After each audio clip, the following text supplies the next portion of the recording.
कोमल निरागस चेहऱ्यावर सर्वांनाच हसू आणि हसूच बघायला आवडतं. पण कधी कधी काही कारणांमुळे हे हसू थोड्या वेळासाठी का होईना गायब झालेलं दिसतं.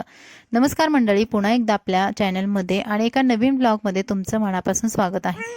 तर बघा, आजच्या ब्लॉगमध्ये माझ्या बाळाला जे वॅक्सिनेशन झालेलं आहे, तिला जो डोस दिलेला आहे त्याबद्दल माहिती सांगणार आहे. शिवाय याची मी डोस दिल्यानंतर कशा पद्धतीने काळजी घेते हे सुद्धा शेअर केलेलं आहे. तर तुम्हाला व्हिडिओ आवडला तर लाईक करा, आपल्या चॅनलला नक्की सबस्क्राईब करा आणि हा व्हिडिओ तुमच्या फ्रेंड्समध्ये किंवा तुमच्या फॅमिलीमध्ये शेअर करायला विसरू नका, जेणेकरून त्यांना सुद्धा या माहितीचा उपयोग होईल.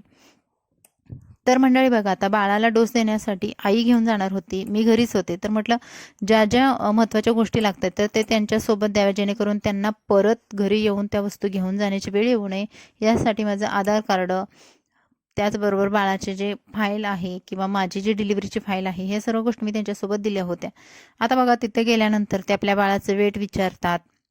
शिवाय म्हणजे जन्माच्या वेळेचं वेट किती होतं, आपला मोबाईल नंबर वगैरे या काही गोष्टी ते विचारतात. जर आपण स्वतः जात असो तर त्यावेळेस ह्या गोष्टी आपण पटकन सांगू शकतो. पण कधी कधी आपले पॅरेंट्स जातात, म्हणजे आपली आई वगैरे जाते, आजी जाते, तर त्यावेळेस मग ते त्यांना सांगणं पॉसिबल होत नाही. त्यावेळेस मग ह्या गोष्टी सर्व त्यांच्यासोबत दिल्या तर ते त्यांना प्रॉब्लेम होत नाही. मग ते बरोबर व्यवस्थित तिथे जे मॅडम असतात तर त्यांना ह्या गोष्टी देऊ शकतात आणि त्यांना पण पटकन म्हणजे या जो डोस आहे तो आपल्या बाळाला दिला जातो, त्याच्यामध्ये कोणते अडथळे येत नाहीत.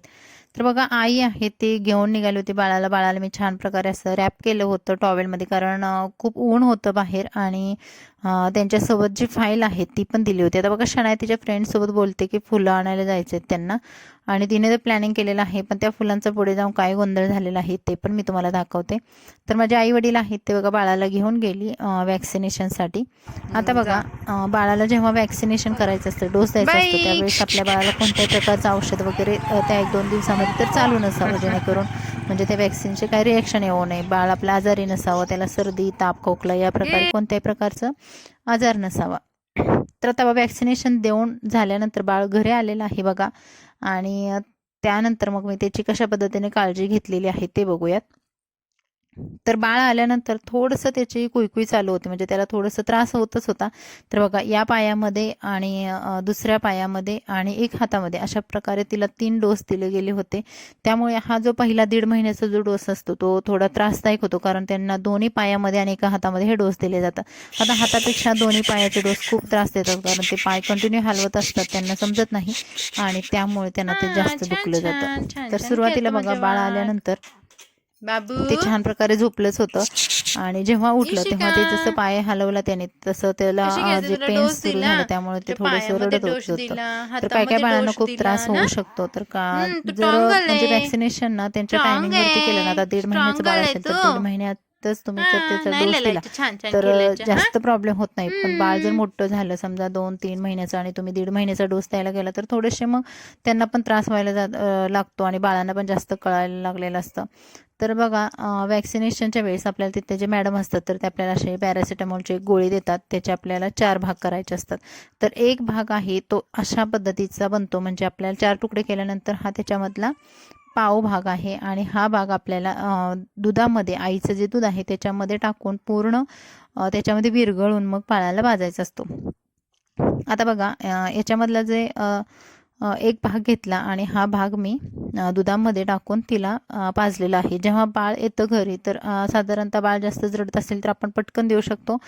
थोडं शांत झोपलं असेल आणि उठल्यानंतर पण आपण देऊ शकतो. हे बघा, दुसऱ्या दिवशीचं चित्र आहे. दुसऱ्या दिवशी सकाळी सुद्धा ती रडत होती, तर त्यावेळेस पण मी ते दुधामध्ये ती गोळी, जे पावभाग होता गोळीचा, तो दिलेला आहे. म्हणजे आपण साधारणतः 2 दिवस तर आपल्याला हे कंटिन्यू सर्व प्रोसेस करावी लागते. आता कधी कधी बघा, आंघोळ वगैरे न घालण्याचं पण आपल्याला सांगितलं जातं, जेणेकरून त्यांना सर्दी वगैरे येऊ नये. आणि आपण सर्दी लहान मुलांना वगैरे आली तर मग त्याच्यामध्ये आपण औषध वगैरे देण्याचे चान्स असतो. त्याऐवजी आपल्याला असं कोणत्याच प्रकारचं कृत्य करायचं नाही की जेणेकरून त्यांना दुसरं कोणतं इन्फेक्शन होईल. आता बाळाने उलटी वगैरे काढली, गुळणी काढली, तर त्यावेळेस आपल्याला स्वच्छ कपडे नेहमीच आपण वापरत असतो, पण त्या दिवशी विशेष काळजी घ्यायची आहे, जेणेकरून बाळाला दुसरं इन्फेक्शन कोणतं होऊ नये आणि त्याचा जो डोस आहे, जे वॅक्सिनेशन केलेलं आहे, तर ते व्यवस्थित त्याच्या बॉडीमध्ये सक्सेस व्हावं.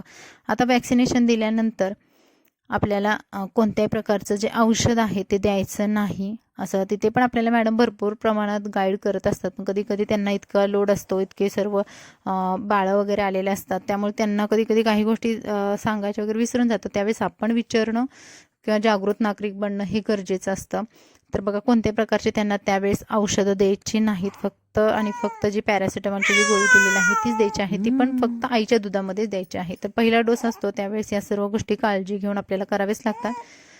त्यानंतर बघा बाळाला डोस दिलेले जे दोन्ही पाय आहेत तर त्याच्यावरती मी अशा पद्धतीने रुमाल आहे ते थंड पाण्यामध्ये बुडवून ते पायाभोवती रॅप केलेले आहेत.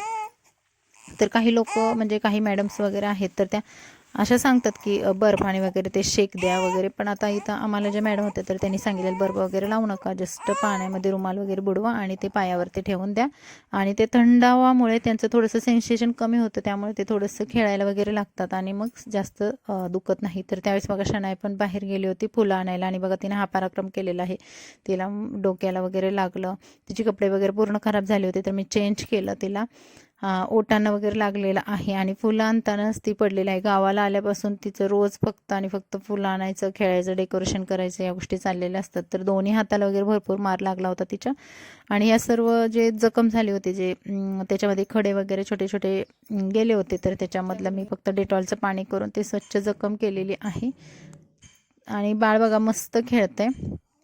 तर या छोट्या गोष्टी होत्या की ज्याच्यामध्ये आपल्याला काळजी घ्यायची आहे. तर तुम्हाला हा व्हिडिओ कसा वाटला कमेंट्समध्ये नक्की सांगा. तर 2 दिवस झाल्यानंतर आम्ही बाळाला अंघोळ वगैरे काहीच घातली नव्हती, तर हे रुटीन आमचं पुन्हा 2 दिवसानंतरचं व्यवस्थित नेहमीप्रमाणे चालू झालेलं आहे. तर चला भेटून नवीन ब्लॉगमध्ये. Bye bye.